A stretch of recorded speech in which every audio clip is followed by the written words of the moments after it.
নন্দীগ্রামে বাংলাদেশের মহিলা ধরা পড়েছে। আমরা তো কোনো ভারতীয় মুসলিমকে নিয়ে বলছি না। নন্দীগ্রাম 1 নম্বর ব্লকের ভোটার তালিকায় বাংলাদেশ থেকে মেয়েদেরকে পটিয়ে নিয়ে এসে এখানে দ্বিতীয় বিয়ে তৃতীয় বিয়ে করে রেখেছে। প্রাথমিক ভোটার তালিকায় নন্দীগ্রামের লোক জানেই না, এরা শান্তিতে আছে, যাচ্ছে, খাচ্ছে। এখানে বাংলাদেশি মুসলিমদেরকে, অনুপ্রবেশকারীদেরকে দিয়েছে। আপনার বর্ডার ডিস্ট্রিক্ট নয়, নন্দীগ্রামের কোনো এলাকায় বাংলাদেশ বা পূর্ব মেদিনীপুরের বর্ডারে নয়, এইখানে ঢুকিয়ে দিয়েছে।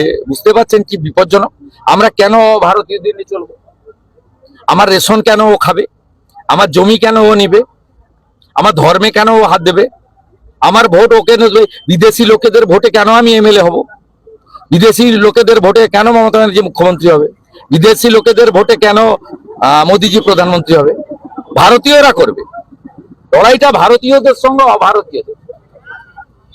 বাংলাদেশ থেকে অনুপ্রবেশ ঘটে, তাহলে সেটাকে আটকানোর দায়িত্ব কেন্দ্র স্বরাষ্ট্রমন্ত্রী তথা অমিত শাহ, শুভেন্দু অধিকারী স্বঘোষিত চাচা।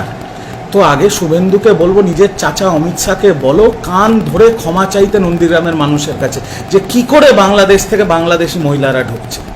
আগে সেটা তো আটকাতে হবে। এটা বললেই শুভেন্দু এখন বলবে সব জায়গায় তো কাঁটা তার দেওয়া যায় না। না, ঠিক আছে, বুঝলাম, সব জায়গায় কাঁটা তার দেওয়া যায় না, নদী থাকে, পাহাড় থাকে, ইত্যাদি থাকে। সেখানে কি বিএসএফ থাকে না? কতদিন আর লোককে বোকা বানাবে? আসলে শুভেন্দু এই মরা কান্না শুরু করেছে, তার কারণ শুভেন্দু জানে নন্দীগ্রামে আগামী 2026-এর বিধানসভায় শুভেন্দু হারতে চলেছে। কিছুদিন আগে একটা ভিডিও দেখেছেন, ভাইরাল হয়েছে, হিরণের পাশে বসে আছে একজন রিপোর্টারকে বলছে, সাংবাদিককে, উত্তরবঙ্গের কোথাও, আপ মেরে কো পেহচানতা হ্যায়? সে বলছে নেহি। তখন মমতা ব্যানার্জির নাম নিতে হচ্ছে নিজের পরিচয় দেওয়ার জন্য। তো যে বাংলার বিরোধী দলনেতাকে নিজের পরিচয় দেওয়ার জন্য মমতা ব্যানার্জির নাম নিতে হয়, তার মুখে এত বড় বড় কথা মানায়? ওকে বলবো ক্ষমতা থাকলে নন্দীগ্রামের দাঁড়া, তৃণমূল কংগ্রেস 26-এ হেরে ভূত করে দেবে। এবারের ভোট বাংলা ও বাঙালি ভার্সেস বিজেপির ভোট, বাংলা ও বাঙালি ভার্সেস বহিরাগতদের ভোট। বিজেপি বাংলা ভাষা, আমাদের মায়ের ভাষার ওপর সন্ত্রাস চালাবে। বিজেপি মায়ের ভাষা, বাংলা ভাষায় কথা বললে তাদের পিটবে, বাংলাদেশি বলবে, বাংলা ভাষাকে বাংলাদেশি ভাষা বলবে, হিন্দু মুসলিমের রাজনীতি করবে। তারপরে ভাবছে তারা বাংলার ভোটে জিতবে। যারা ভাবে তারা মূর্খের স্বর্গে বাস করছে। আর রইল ভারতীয় আর অভারতীয়র কথা। এই অভারতীয়, বাংলাদেশি, পাকিস্তানি, রোহিঙ্গা, এদের ভোটেই তো মোদি প্রধানমন্ত্রী হয়েছে। তাহলে যে কথাটা অভিষেক ব্যানার্জি বলেছিলেন, আমি সেই কথাটাই বলছি, আগে এসআইআর এর মাধ্যমে লোকসভাকে ভেঙে ফেলা হোক, লোকসভাকে ডিসলভ করে দেয়া হোক, নতুন করে সারা ভারতবর্ষে এসআইআর হোক, তারপরে নতুন করে লোকসভা ভোট হোক। তাতে যদি নরেন্দ্র মোদী জেতে, খুব ভালো কথা।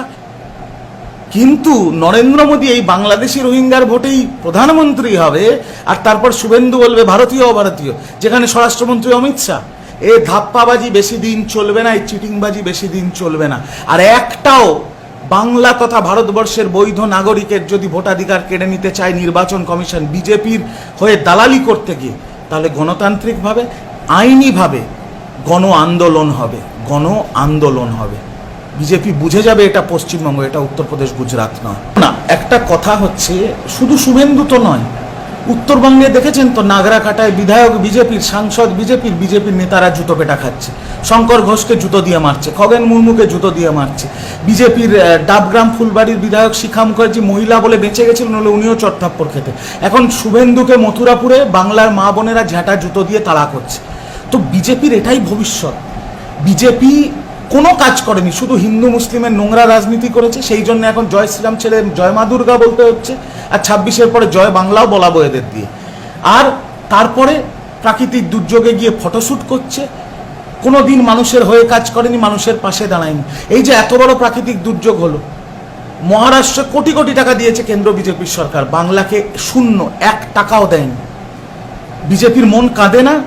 এই বঙ্গ বিজেপির 2 টাকার নেতাই শুভেন্দু, সজল ঘোষ, এরা গিয়ে কেন বলে না অমিত শাহ, নরেন্দ্র মোদীকে, যে উত্তরবঙ্গে এত বড় বন্যা হয়েছে, মানুষ সর্বশান্ত হয়ে গেছে, তাদের জন্য টাকা দাও?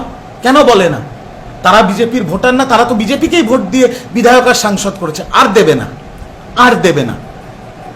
শুভেন্দু যাই বলুক, শুভেন্দুর ভবিষ্যৎ হচ্ছে বাংলা মায়েদের জুতো আর ঝ্যাঁটা।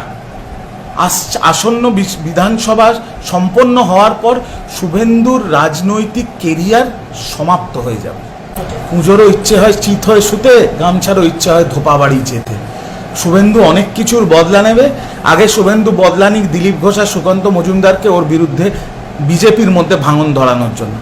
আগে শুভেন্দু বদলা নিক শিশির অধিকারীর কাছ থেকে ওর এই পরিণতি করার জন্য। আগে শুভেন্দু বদলা নিক অমিত শাহ নরেন্দ্র মোদীর কাছ থেকে ওকে বিরোধী দলনেতা করে একটা সং সাজানোর জন্য। তারপরে বাংলার মানুষের থেকে বদলা নেব। এই যে কথাটা যে আমি ক্ষমতায় আসলে বাংলার মানুষের থেকে বদলা নেব, এই জন্যেই আগামী 100 বছর বিজেপি কোনোদিন বাংলায় ক্ষমতায় আসতে পারবে। দেখুন, আমার কথা হচ্ছে বিজেপি একটা মিথ্যুক ধাপ্পাবাজ দল, এদের কেউ বিশ্বাস করে না। আমার কথা হচ্ছে আমাদের লক্ষ্মীর ভান্ডার তো কবে থেকে চলছে। এই যে অভিষেক বন্দ্যোপাধ্যায় সেবাশ্রয় করলেন, তখন তো কোনো ভোট ছিল না। আমরা মা মাটি মানুষের সরকার, আমরা মা মাটি মানুষের জন্য কাজ করি। এদের ভোট আসলে এই কথাগুলো কেন? এরা তো বলেছিল লাডলি বেহনা শুরু করবে, কোথায়? এরা তো বলেছিল দিল্লিতে মা বোনেদের ফ্রিতে রেশন দেবো, কোথায় গেল? আমার কথা হচ্ছে ভোটের সময় প্রতিশ্রুতি দেওয়ার কথা দরকার কেন পড়লো? যেখানে বিজেপি শাসিত রাজ্য, যেখানে বিজেপি সরকারে আছে, আগে গুজরাতে দিক না। আমি শুভেন্দুকে চ্যালেঞ্জ করছি, গুজরাতে 500 টাকা সিলিন্ডার আর 2500 টাকা করে মা বোনেদের দেয়া শুরু করুক। 500 টাকা করে সিলিন্ডার আর 2500 টাকা করে লক্ষ্মীর ভান্ডার বা অন্নপূর্ণা যাই নাম দিচ্ছে ওরা, উত্তরপ্রদেশে শুরু করুক। সালা যেখানে এদের সরকার আছে সেখানে শুরু করছে না, এখানে বাংলায় ধাপ্পাবাজি দিচ্ছে। শুভেন্দু হয়তো ঘাসে মুখ দিয়ে চলে কারণ ও গরু, কিন্তু বাংলার মানুষ তো ঘাসে মুখ দিয়ে চলে না। বাংলার মানুষ এদের মিথ্যেটা ধরে ফেলেছে, এদের মিথ্যে কথা ধরে ফেলেছে। আগামী বিধানসভায় আপনি দেখবেন বিজেপির কি অবস্থা। 50-এর গণ্ডি এরা পেরোতে পারবে না, বাংলার বুক থেকে ধুয়ে মুছে সাফ হয়ে যাবে বিজেপি।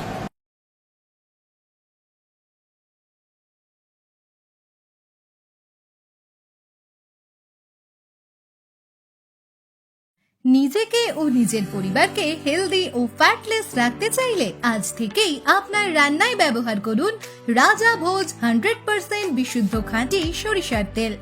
কারণ বর্তমানে সরিষার তেলেতে ভেজাল বেড়ে যাওয়ায় পেট ও হার্টকে অসুস্থ করছে, হার্ট অ্যাটাকের ঝুঁকি বাড়ছে, কোলেস্টেরল বাড়ছে। এসবকে পিছনে ফেলে রাজা ভোজ সরিষার তেল এখন সব থেকে এগিয়ে। রাজা ভোজ সরিষার তেলে ঝাঁঝ কম, কারণ এই তেলে কোনো কেমিক্যাল ও ভেজিটেবল ও রাইস অয়েল ব্যবহার করা হয় না। সম্পূর্ণ ভেজাল ছাড়া বিশুদ্ধ খাঁটি হিসেবে স্বীকৃত এই সরিষার তেল। তাহলে আজই ঘরে আনুন রাজা ভোজ সরিষার তেল এবং পেট ও হার্টের সমস্যা থেকে থাকুন নিরাপদ। ডিস্ট্রিবিউটরের জন্য যোগাযোগ করুন 700013725556 এই নম্বরে। রাজাভোজ ব্র্যান্ডের সরিষার তেল 100% বিশুদ্ধ। এখানে 0.001% ভেজাল মেশানো নেই। যদি কেউ এখানে ভেজাল প্রমাণ করে দেয়, আমার কোম্পানি 5 লক্ষ টাকা দেবে। বন্ধ্যাত্ব কোনো অভিশাপ নয়, এটি চিকিৎসার মাধ্যমে নিরাময় সম্ভব। পূর্ব মেদিনীপুরের সর্বপ্রথম টেস্ট টিউব বেবি সেন্টার এখন তমলুকে। যোগাযোগের ঠিকানা উত্তরণ ইনফার্টিলিটি ক্লিনিক প্রাইভেট লিমিটেড, পদুম বসান, আদি মোহিনী মোহন কাঞ্জিলালের পাশের গলিতে। যোগাযোগ 9679225556 এই নম্বরে। স্বাদে আহ্লাদে উৎসবের ছন্দে এখন আপনার প্রতিটি স্বাদের মুহূর্তই কাটুক দ্য গ্র্যান্ড চয়েস রেস্টুরেন্টের সাথে। এখানে পাবেন ইন্ডিয়ান থেকে চাইনিজ, মোগলাই থেকে ইতালিয়ান সহ নিত্য নতুন সমস্ত রকমের জিভে জল আনা লোভনীয় আইটেমের সমাহার। এমনকি তমলুক পৌরসভা এলাকার মধ্যে কোনো রকম ডেলিভারি চার্জ ছাড়াই খাবার সরবরাহ করি। The grand choice restaurant 100% fresh ও হেলদি খাবার উপভোগ করতে চলে আসুন এই ঠিকানায়। চক কামিনা, তমলুক, পূর্ব মেদিনীপুর। তমলুক, পূর্ব মেদিনীপুর। আমাদের মোবাইল নাম্বার 8293070075 অথবা 9679373535।